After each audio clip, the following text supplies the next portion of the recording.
There we go. How's it going? It's going great, sir. I cannot thank you enough for joining us here this morning.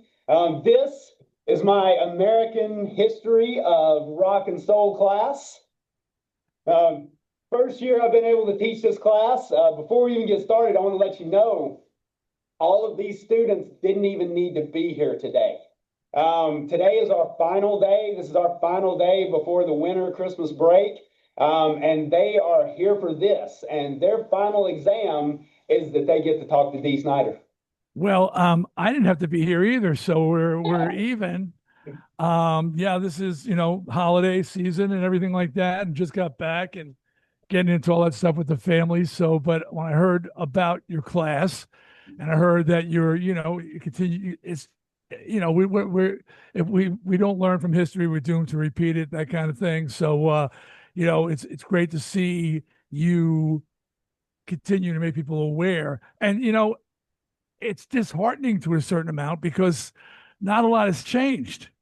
I'm constantly getting social media posts. D, get in there. They're canceling, social media. They're canceling video games. Like, D, we need you, D. We need. I'm like, dude, but it's kind of sad, And by comparison, the stuff they were complaining about in the '80s is like easy listening. I mean, compared to what's come since then. It's like you were whining and bitching about that. I mean, really? I thought, oh my God, we're not going to take it. It's like every sporting event, every political rally, anytime somebody's not taking something, both sides singing at each other. But I mean, it's become just like such a mainstream song. And yet they thought we were going to poison the youth of America, so.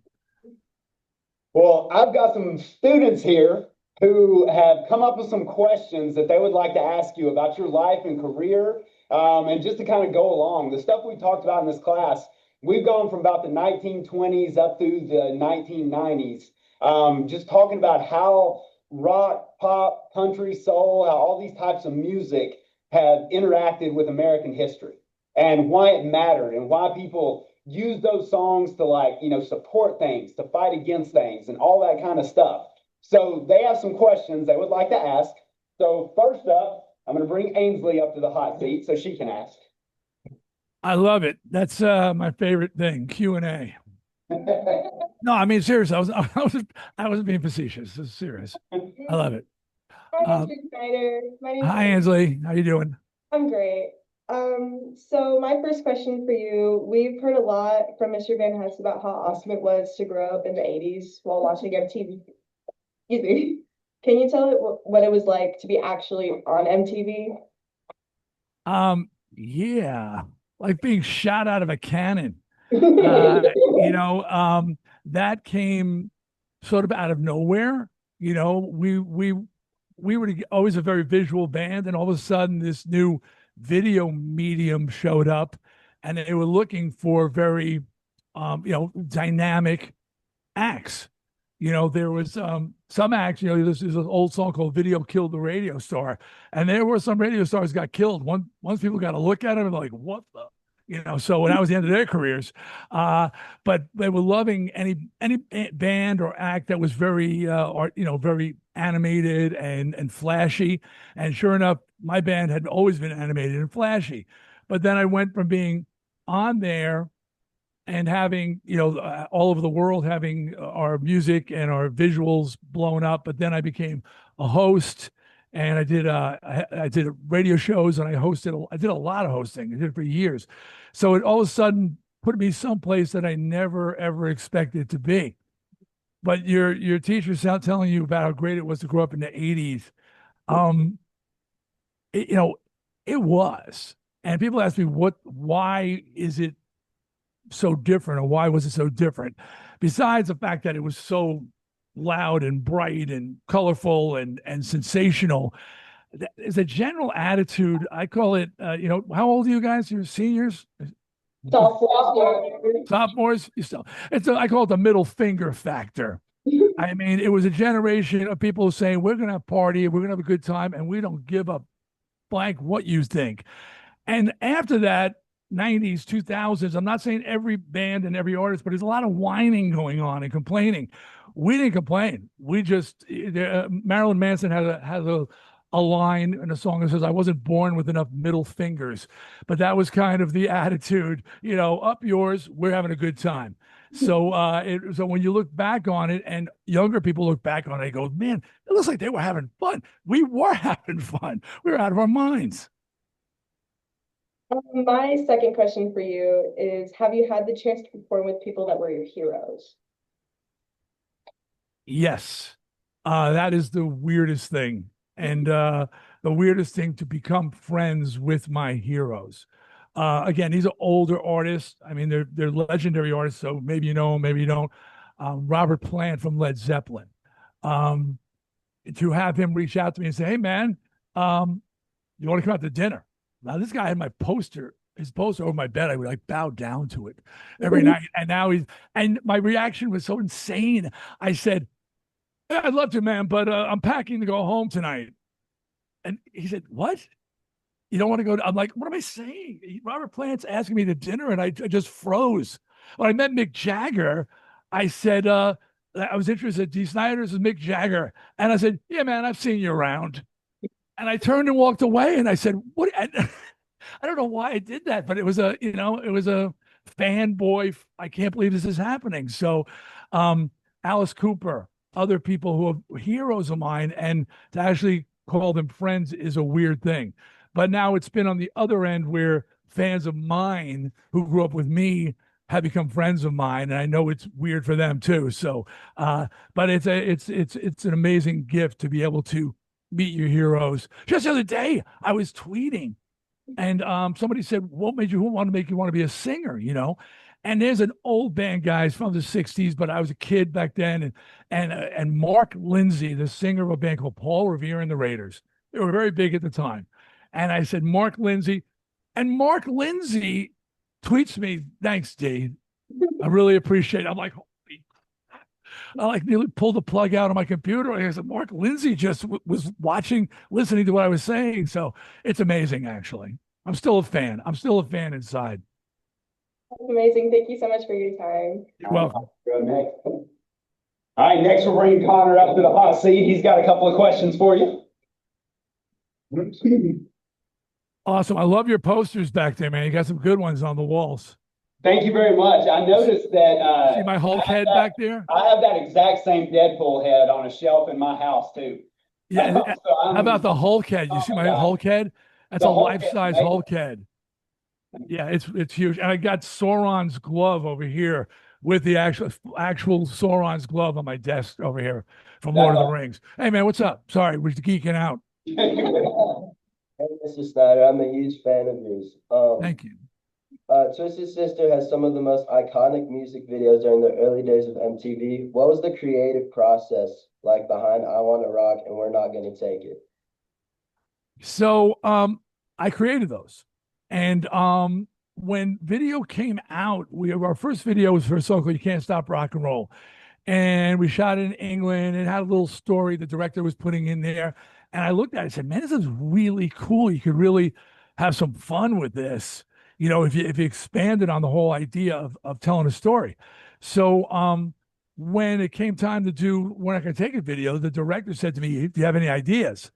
And I'm in my 20s, I'm out of my mind. I said, "Well, yeah, I got this idea that fathers," and basically it was my home life, father's yelling at his son, and the son turns into me and blows the dad out the window. He's like, "Hold it." And he grabs a pad and he starts writing everything down. And next thing I know, it was at the time, one of the most expensive videos made. And here we are in Hollywood, and there's these film crews and stunt men and everything that I was just thinking in my crazy head, and they're bringing it to life.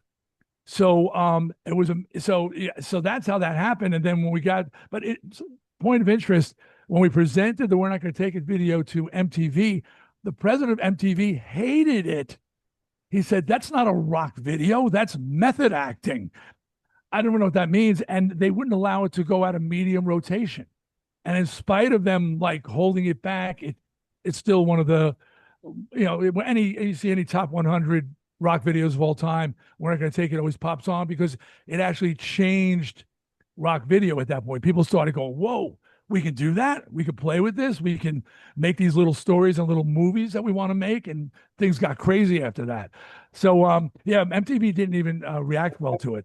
So, but the cool thing about creating those videos and seeing that is it got me into writing screenplays, making movies, and now my life is I'm putting together a new film studio, and I'm directing my first movie in this, well, actually February, March.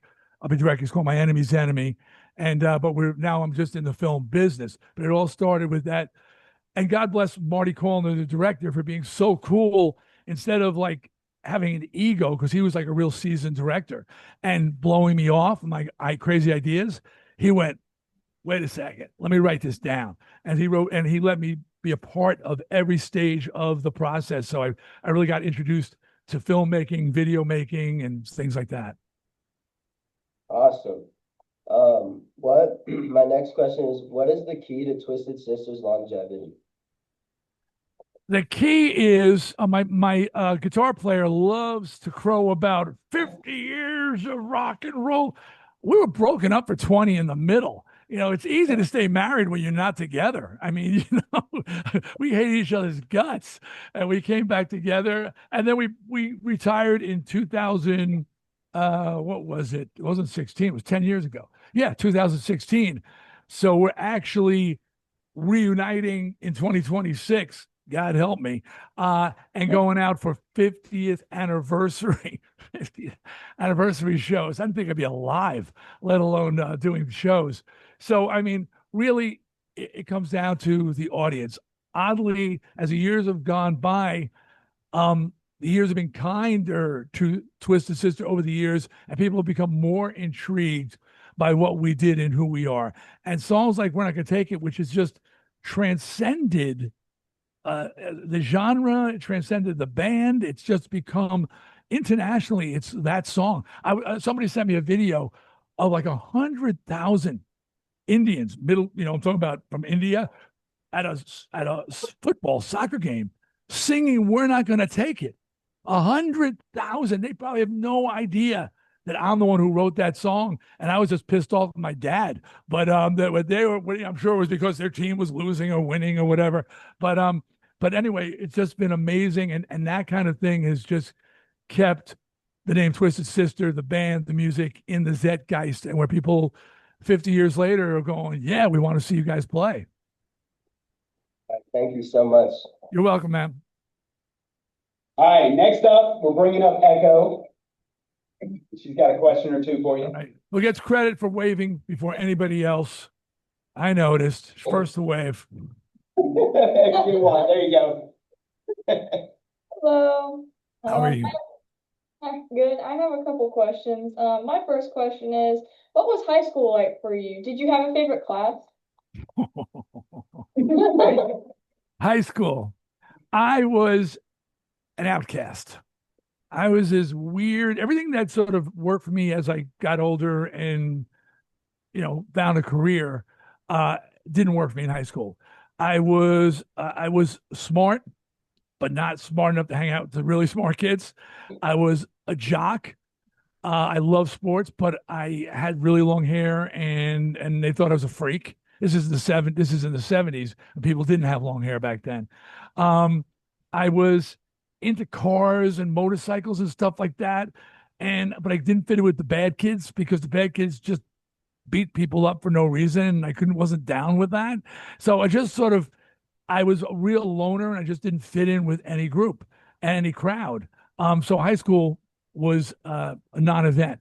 My life-saving thing in high school was choir, chorus. I was singing my whole life, singing in rock bands my whole life, but I just like singing. So if I could sing classical music, if I could sing barbershop quartet, if I could just sing, it sort of really saved me from a miserable life in high school. And for you guys who are finding high school to be miserable, the minute you walk out that door, you will never think about it again. It is only the glory days for real losers, okay? People whose best days are high school, are the ultimate losers. Trust me. They're still there at the local bar sitting around talking about high school. Come on, man. Life begins when you walk out that door.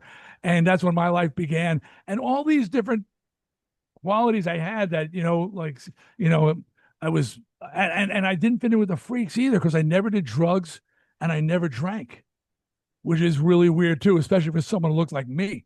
So I just didn't fit in. But once I started just focusing on music and rock and roll, all those different qualities and those personality quirks worked out for me in the end.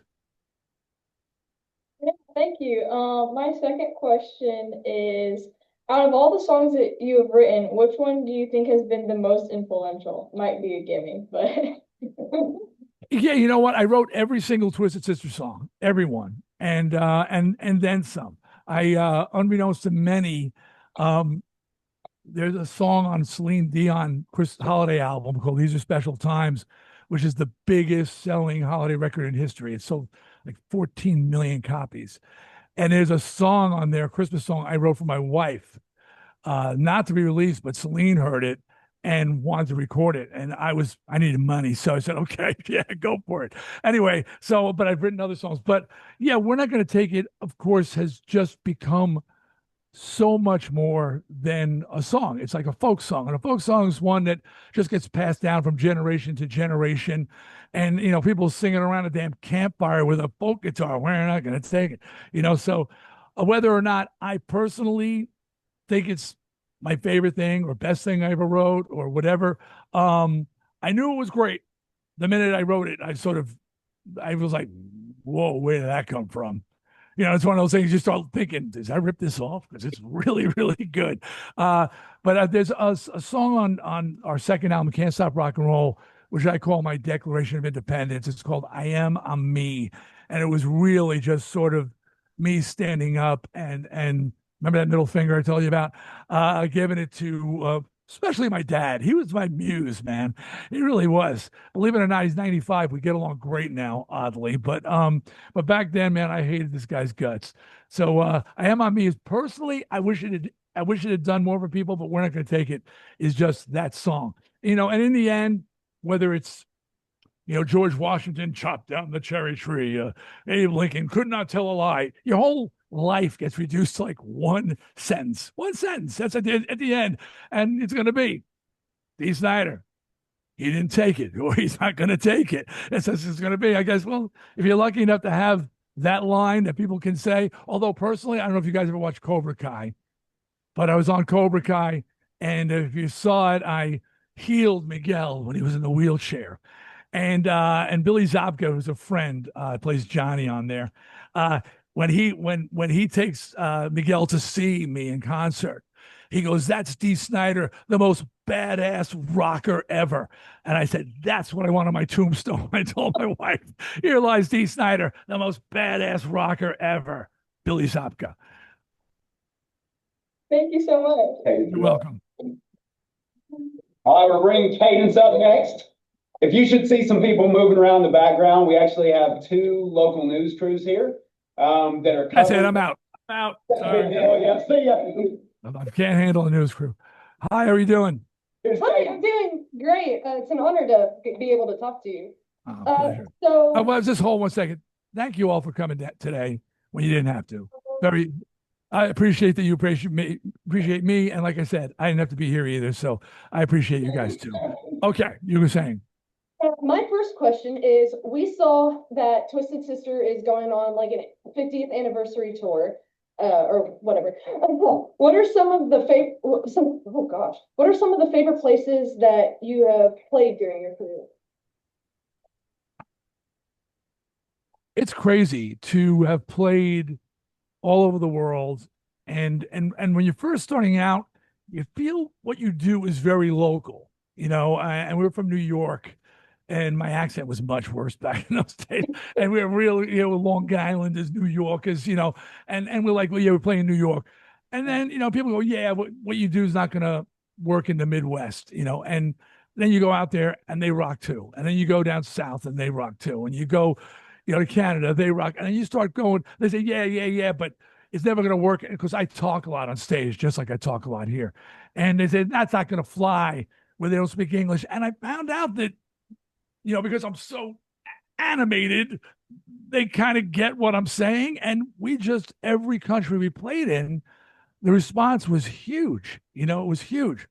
But when I always go with my first thought when it pops in my head, and not necessarily my favorite place in the world, but what stuck when we were in the 80s, uh, there was the Iron Curtain. The Iron Curtain with these countries. It was the Soviet Union back then, and there was all these communist countries that were part of the Soviet Union that you never got to play.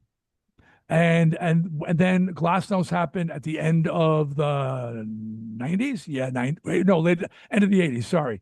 And the wall came down, and all these Soviet satellites became individual countries, like the Czech Republic and Bulgaria, and all these countries were part of the Soviet Union. And for the first time, and it was now you're in the 2000s, we're reunited, and we're going to play these countries for the first time.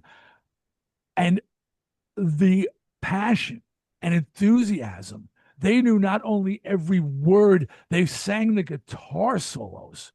They were singing so loud, these tens of thousands. I stopped the show and apologized. I said that we've never been here. I felt so terrible that these people loved us so much and we could never come see them. So going to those countries the first time after the 80s, after the heyday, and seeing how much that music meant to them. And again, that passion to sing every guitar solo, it was just those they used to call them Soviet bloc countries, Eastern European countries. Those are some of my favorite. Yeah, that sounds really cool. And my second question is, what part of your life do you enjoy talking about the most in interviews and fan interactions? This. Oddly, there'll be two things. I said there's one thing I remember before. He's not going to take it, and he fought for freedom of speech. That at the time, people thought it was, guys. I thought when they asked me to speak, I was just a crazy 20-some-year-old kid, but I thought this was important, and I was glad. I felt I was carrying the flag into battle, and I went there, and quite honestly, everybody went quiet. The industry, and I don't know if the teacher spoke about this, they agreed to the warning parental advisory sticker before myself, Frank Zappa, John Denver even got to say one word. It was already a done deal. And I remember finding out there and Frank Zappa and I were told that they agreed to a sticker. And we're like, why are we here? We came to make the argument for rock and roll. And it was the recording industry had settled with the PMRC and agreed to a sticker. So, so that really, that was way disappointing. And then I came home and I saw that my words were being misrepresented in the mainstream news. I saw my peers saying, who is Dee Snider to speak for us? Now, if you paid any attention, the first thing I said was, I cannot speak for anybody but myself, because I couldn't speak for another creative. I just told them my story and hope that they would see. Now you see how you misjudged me, maybe you're misjudging other people as well. Yet, so I felt this real abandonment. My mail was checked, my phones were tapped, my packages were being checked. It was like I was public enemy number one, because I had gone and not only spoke my mind, but I spoke really well, which shocked everybody because they thought I was going to be a complete idiot. And I'm an incomplete idiot. I was able to put together a couple of sentences, but so they were really angry that this freaky looking dirtbag, that's what they used to call us back then, dirtbag had come in and embarrassed them in their own backyard because anyway, they were wrong. But so it was really it was really tough but over the years now, and with the help of now with the internet and social media, people are going back and looking just like you have and seeing and hearing the truth and knowing what I did that day and what was said that day. And not just me, Frank Zappa, God bless them, and John Denver, they're both gone. And I'm getting this, I just get not a day goes by that somebody doesn't walk up and literally just say, "I want to shake your hand and thank you for doing that." So it means a real lot to me. Really cool, and it's actually really cool that you guys are here and to be here talking to you guys. All right, now here's the torch. Run with it. Fight the fight I'm not going to be around much longer. Even though my dad's 95, so I figure I'm going to be around a bit longer. But functionally. Thank you, sir. All right, we got two Pleasure. more. Are you doing okay on I'm time? good. I'm good. I'm good. I'm good. Okay, Tegan, you're up next. Okay, so got it. The first one. That works. You want me to do? That works for you? Yeah. My second one? Or Your first one. my Does that work? Okay, yeah, I can do it. Hi, Hayden. My How are name's- you? I'm good. Okay, my question is, after all the things you have accomplished in your career, is there anything that you still want to accomplish? I've always been more interested in the next thing, the new thing. I don't mind talking about the past, but to me, it's like, yeah. It was fun. That was great. But I show you what I'm doing, what I'm working on now. And I've got 6 books out there. Okay, 6. Now, truth is, if you told me in my 20s that I was going to write Christmas songs, that I was going to write books, that I was going to be on Broadway, I literally would have gotten a fist fight with you. Okay, because I was metal, and not to me, I'm not going to do that. That's we had word for guys who did that, and it wasn't a pleasant one. But yeah, so if you said I would, so right now, like I said, I'm literally starting a film studio. Literally, it's insane, guys. I'm 70. What are you doing? But I moved. I hope we built a compound in North Carolina, and we are building a film studio to make multiple movies. I want to do in North Carolina what I did in Atlanta. I've been in film and getting going. Like I said, I'm directing my first movie, but not just my movies, other people's movies too. We're starting out with action, thriller, horror movies initially. Just about every great studio starts out as a genre film studio, whether they make gangster movies, horror movies, cowboy movies. They all start with a genre, and then they expand once they make a name for themselves. So right now, I'm just like so focused and frustrated because they haven't opened the bank account for my enemy's enemy yet, and we need to get started, and the clock's ticking. So I'm really more interested in like the new things I'm working on. And you want to read a really good book? I wrote a novel called Frats. Okay, I promise you I'm a good writer. And it was based on true events. It's very Cobra kind of way, because when I was in high school, there was a high school fraternity system. Not a college fraternity, high school fraternities. It was unique to the area. And they all had Greek names. They all had jackets like the fraternity jackets, but they were just gangs. But they were allowed to wear their colors in school. And because the teachers thought because they had fraternity names, they were somehow more legitimate. They were like, they were doing good things for the community. What? They were fighting after school every day. So I grew up in this really hostile gang environment, and I used based on true events, but with fake characters, to protect the innocent. I wrote a book called Frats, which is a discussion to make either to a movie or into a TV show, because people think it's got a real Cobra Kai kind of vibe. It's set in a high school, with the drama of high school mixed in with the fighting going on and, whatever. So I promise you won't be disappointed. If you read Frats and you don't like it, have your teacher reach out to me and I'll give you your money back. I love reading, so that actually works out for me. Okay, good. It's a page turner. Okay, so my other question is, in this class, we've talked about a lot of rock and roll pioneers. Who do you think are the top 3 rockers of all time? Wow. Not including yourself, obviously. I would never include myself. No, and I'm not that guy. Like, I don't think that we deserve to be in the Rock and Roll Hall of Fame. Everybody, well, we should be. No. I mean, you got to have a catalog of records, successful albums. I mean, you have to really have done something, changed something on a different level. Maybe put me in as a special honoree for my fight for rock and roll, freedom of speech and all that. But as far as the band goes, I'm not one of those guys who thinks like that. No. Well, you got to look at the game changers. You got to look at, and I've been kind of having this discussion on social media. But Chuck Berry, when he came out, I mean, he was rocking in a way that nobody was rocking, and he inspired a lot of people to pick up a guitar and get out there and sing and rock. But then as you progress, you go and then again, there's so many people who are really influential. Look at this guy's over the corner. I don't know if they see me. I'm looking at you. But there's so many people. I don't know. I'm just trying to talk to the room. Um, there's so many people who have just made important moments. So the Beatles, that was like a game changer. You've heard of them, you know about them. That was a band. See, this is back when you had 3 channels, TV channels, 3 or 4 channels. And the Beatles were on the Ed Sullivan Show. 72 million people watched them. Now, if you get 1 million viewers on your reality show, that's like, oh, you're kicking ass, No, 72 million. They came back 2 weeks later, 75 million people tuned in to watch the Beatles.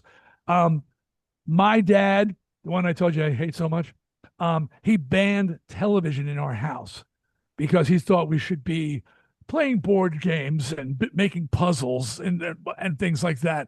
And so while the world was being changed, I was making a damn puzzle.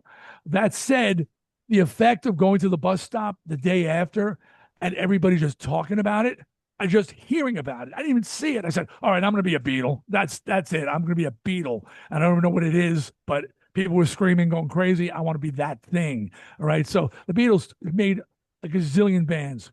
But then I've been talking to people. I do a lot of radio as well. So I try to keep up with what's going on. But it's a lot about people like, what was the next band that really made kids want to rock? And this name, it's shocking to me because they're almost peers. I'm a fan of theirs, but they're still very close age-wise to me, and we grew up in New York and whatever. Kiss. Kiss was, in their own way, like the Beatles, so many of your heroes and your heroes picked up a guitar or a bass or decided they want to be in a band because they saw Kiss.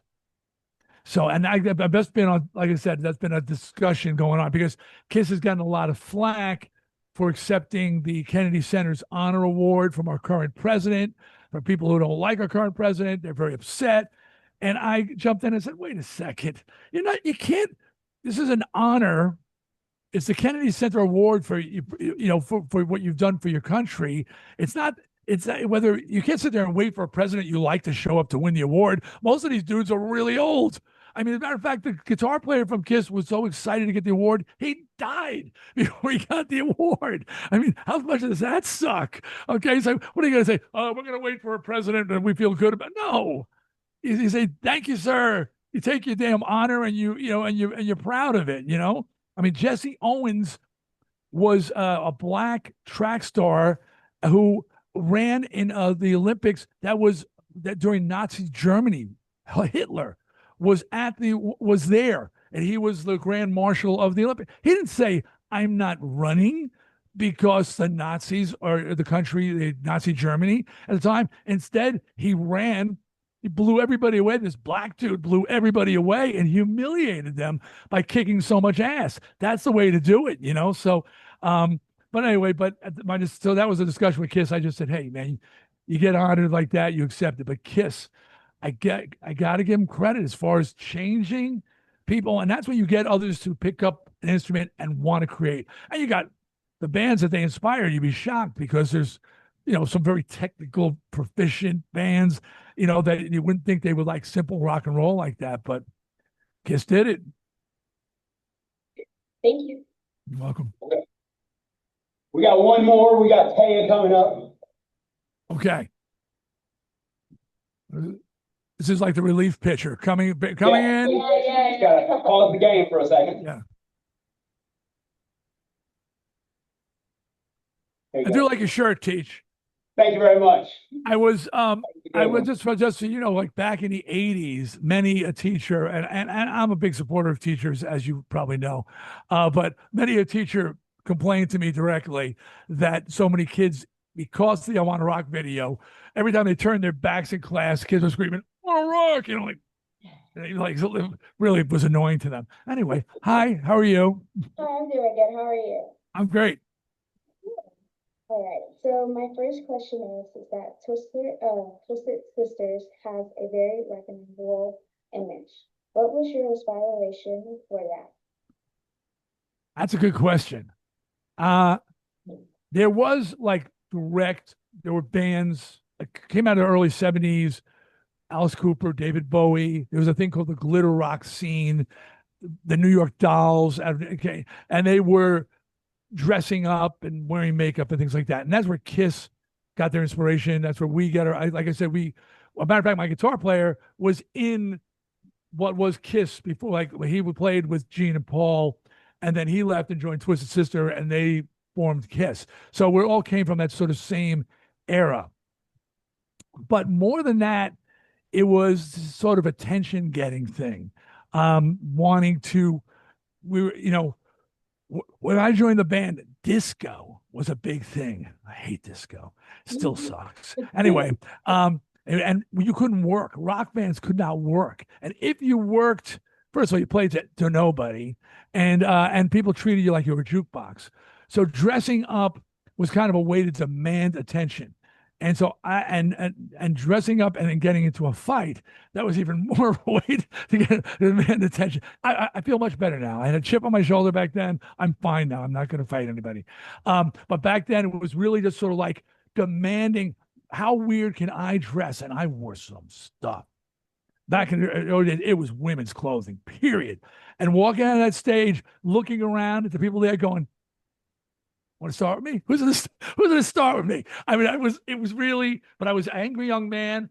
I was wanted attention, and by dressing so outrageously, um, it it got the attention I wanted. Little side story.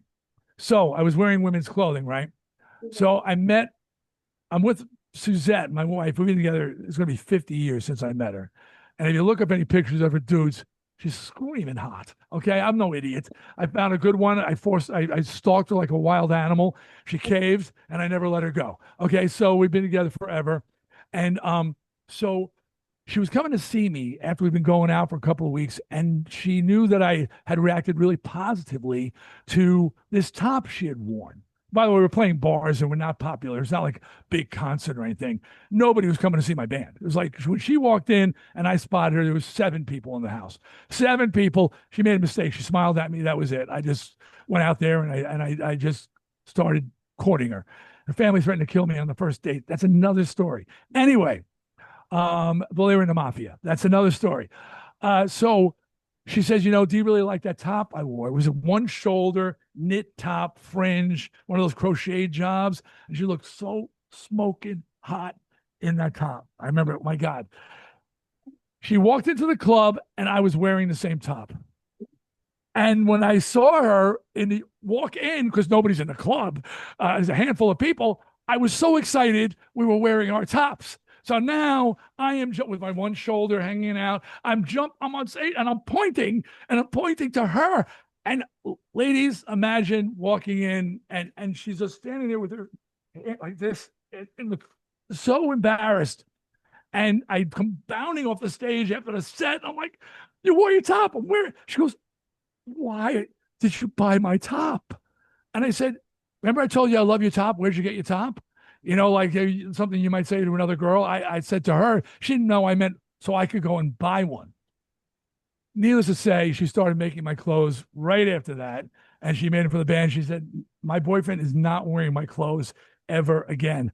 So then that's when she started changing us and making us a little more. Somebody called me Raggedy Ann on acid once, which kind of worked. But so she started changing us. She said to me, what's that on your face? I said, I'm wearing makeup. She says, that's not makeup, that's war paint.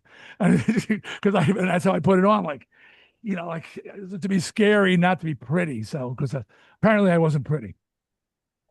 Did I answer your question? You wear her makeup now? Only in the privacy of my own home.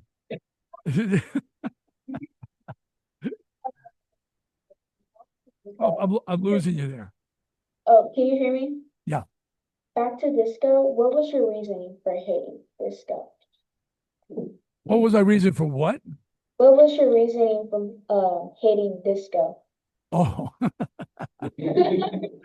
Good question. well, it was probably because we couldn't get a job. We couldn't work. Before that, rock bands, that was what people worked in the bars and the clubs. Disco came out, it was people playing records, DJs. I hate DJs now too. I mean, this is like, sitting there, they push one button. They sit there, and go, boom, I mean, what's that? Anyway, see, don't get me started. But anyway, but yeah, so it was more, and it was more about that, the fact that it really was the thing keeping us out of work. But the rockers, it became this sort of cultural thing.